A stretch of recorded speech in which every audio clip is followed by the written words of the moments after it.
بسم اللہ الرحمن الرحیم۔ انسان کی وہ غلطیاں جن سے وہ اسلام سے خارج ہو سکتا ہے۔ السلام علیکم پیارے دوستوں، آج ہم اس بے حد اہم مدعے پر بات کریں گے کہ انسان کی کون کون سی غلطیاں اسے اسلام سے باہر کر سکتی ہیں۔ یہ جاننا ہر مسلمان کے لیے بہت ضروری ہے، کیونکہ ایمان کی حفاظت کرنا ہمارا سب سے بڑا فرض ہے۔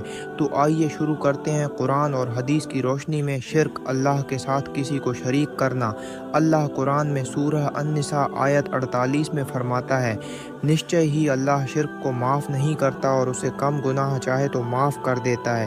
شرک کا مطلب ہے اللہ کے ساتھ کسی اور کو عبادت یا رب ہونے کے معاملے میں شریک کرنا۔ یہ سب سے بڑا گناہ ہے اور اس سے انسان دین اسلام سے خارج ہو جاتا ہے۔ شرک کے طریقے: اللہ کے علاوہ کسی اور سے مدد مانگنا، کسی کو اللہ کے برابر ماننا، کسی درگاہ، قبر یا پتھر کے آگے سجدہ کرنا، نبی کی شان میں گستاخی کرنا، ہمارے پیارے نبی حضرت محمد صلی اللہ علیہ وسلم کی شان میں گستاخی کرنا یا ان کا مذاق اڑانا انسان کو ترنت اسلام سے باہر کر دیتا ہے۔ حدیث میں آتا ہے، جو کوئی میری شان میں گستاخی کرے گا اس کا کوئی حصہ اسلام میں نہیں۔ اس لیے ہمیں نبی پاک صلی اللہ علیہ وسلم کی شان میں ادب اور محبت رکھنا چاہیے۔ قرآن اور حدیث کا مذاق اڑانا: اللہ قرآن میں سورہ التوبہ آیت 65 سے 66 میں فرماتا ہے، کیا تم اللہ، اس کی آیتوں اور اس کے رسول کا مذاق بنا رہے ہو؟ اس میں کوئی شک نہیں کہ تم کفر کر چکے ہو۔ قرآن اور حدیث کا مذاق اڑانا یا ان کا انادر کرنا ایمان کو ختم کر دیتا ہے۔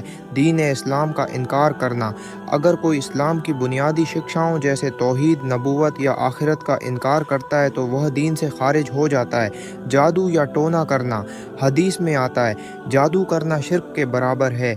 کسی پر جادو کرنا یا جادو کے لیے کسی سے مدد لینا اللہ کے غصے کا کارن بنتا ہے۔ فرض عمل کا انکار کرنا: جو کوئی جان بوجھ کر نماز، روزہ، زکوٰۃ یا حج جیسے فرض عمل کو نکارتا ہے وہ بھی اسلام سے باہر ہو سکتا ہے۔ اللہ قرآن میں سورہ البقرہ آیت 177 میں فرماتا ہے، نیکی وہی ہے کہ اللہ، آخرت، فرشتوں، کتابوں اور نبیوں پر ایمان لاؤ اور اللہ کے راستے میں مال خرچ کرے۔ غیر اسلامی وچار دھارا اپنانا: اگر کوئی اسلام کے خلاف کسی وچار دھارا کو اپناتا ہے یا اسلامی قانون کا ورودھ کرتا ہے تو یہ ایمان کے خلاف ہے۔ اللہ کی رحمت سے مایوس ہونا: اللہ قرآن میں سورہ الزمر آیت 53 میں فرماتا ہے، اے میرے بندو، جنہوں نے اپنی جانوں پر ظلم کیا ہے، اللہ کی رحمت سے مایوس مت ہو، نشچے ہی اللہ سارے گناہ معاف کر دیتا ہے۔ اللہ کی رحمت سے مایوس ہونا یا یہ مان لینا کہ اللہ ہمیں معاف نہیں کرے گا ایمان کی کمزوری ہے۔ ان غلطیوں سے بچنے کے اپائے: توبہ اور استغفار کریں۔ اگر آپ سے کوئی گناہ ہو گیا ہے تو اللہ سے ترنت معافی مانگیں۔ علم حاصل کریں، قرآن اور حدیث کو سمجھیں تاکہ آپ صحیح اور غلط میں فرق کر سکیں۔ نیک لوگوں کی سنگت میں رہیں، وہ آپ کو گمراہی سے بچائیں گے اور ایمان کو مضبوط کریں گے۔ ہر کام اللہ کی رضا کے لیے کریں، اپنے دل اور نیت کو ہمیشہ صاف رکھیں۔ پیارے دوستوں، ہمیں اپنے ایمان کی حفاظت کرنی چاہیے اور ان غلطیوں سے بچنا چاہیے جو ہمیں اسلام سے باہر کر سکتی ہیں۔ اگر یہ ویڈیو آپ کو پسند آئی ہو تو اسے لائک کریں، دوسروں کے ساتھ شیئر کریں اور ہمارے چینل کو سبسکرائب کرنا نہ بھولیں۔ ملتے ہیں اگلی ویڈیو میں، تب تک کے لیے اللہ حافظ۔